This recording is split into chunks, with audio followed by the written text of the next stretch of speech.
Welcome back to another quick guide today. We'll walk you through how to fix Windows not connecting to Wi-Fi.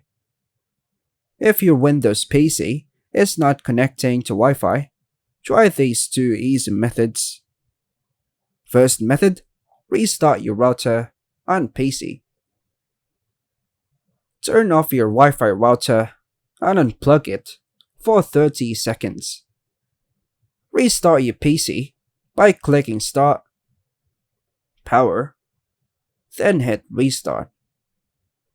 Turn your router back on and wait for it to fully boot up. Try reconnecting to your Wi-Fi network. Last method, reset network settings. Press Win+I to open settings. Go to Network on Internet. Status if using laptop, or Advanced Network Settings if using a PC. Scroll down and click Network Reset. Click Reset now and restart your PC by clicking the Windows key. Then click the power button and choose Restart. After these steps, your Wi-Fi should work.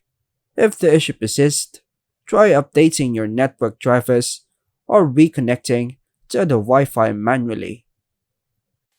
And that's all for now, folks. Thanks for watching.